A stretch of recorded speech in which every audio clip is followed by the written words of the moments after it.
Hello everyone.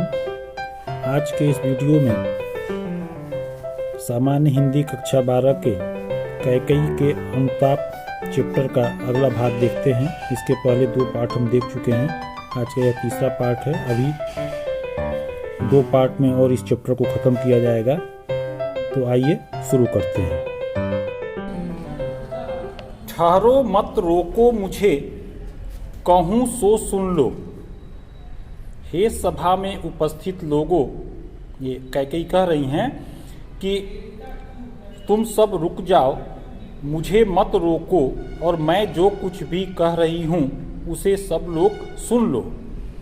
पाओ यदि उसमें सार उसे सब सुन लो, चुन लो। और यदि तुम्हें इसमें कुछ ऐसा मिलता है तो उसे ग्रहण भी कर लो कि करके पहाड़ सा पाप मौन रह जाऊं। राम को वनवास भेजकर मैंने बहुत बड़ा पाप किया है, तो उस पाप को करने के बाद क्या मैं चुप ही रह जाऊं?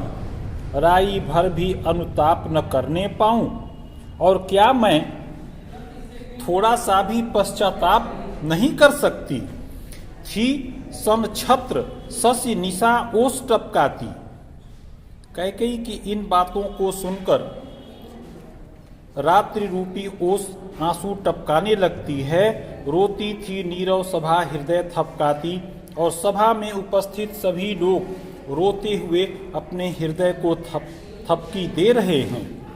उल्कासी रानी दिशा दीप्ति करती थी, सब में भय विस्मय और खेद भरती थी कि जिस रानी ने जिद करके प्रभु श्री राम को वनवास भेजा, अब वह उल्टी भाषा बोल रही हैं और पश्चाताप कर रही हैं। उनकी इस बात से सभा में सभी उपस्थित लोग बहुत ही आश्चर्य में थे। उनमें भय भी व्याप्त था और वह लोग भी पश्चाताप में भर गए थे। अब आगे कैकेयी कह रही हैं कि क्या कर सकती थी मरी मंथरा दासी,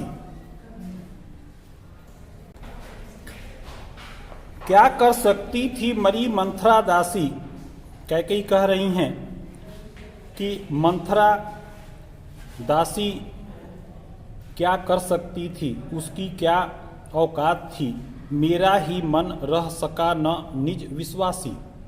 मेरा ही मन ऐसा था कि मुझमें कोई ऐसा विश्वास नहीं रहा और मैंने जिद करके राम को वनवास पर भेज दिया। जल पंजर गत अब अरे अधीर अभागे, वे ज्वलित भाव थे स्वयं तुझी में जागे।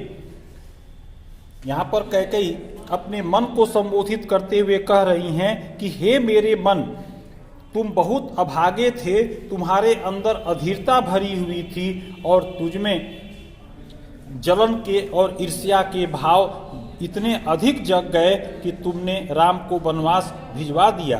पर था केवल क्या ज्वलित भाव ही मन में, क्या शेष बचा था कुछ न और इस मन में।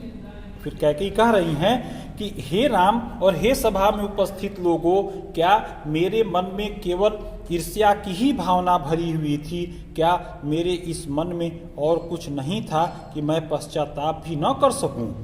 कुछ मूल्य नहीं वात्सल्य मात्र क्या तेरा।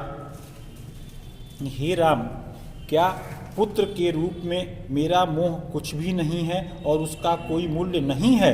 पर आज अन्य सा हुआ वश भी मेरा कि आज मेरा अपना पुत्र भी मुझसे अलग हो गया है। थूके मुझ पर त्रैलोक्य भले ही थूके।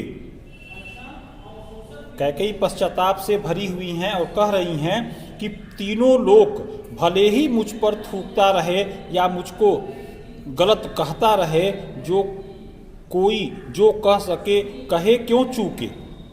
कहती हैं कि मैंने इतना बड़ा पाप किया है कि जिसको जो कहना हो वह सब कहें और कोई भी चुप न रहे। छीने न मातृपद किंतु भरत का मुझसे, हे राम दुहाई करूं और क्या तुझसे।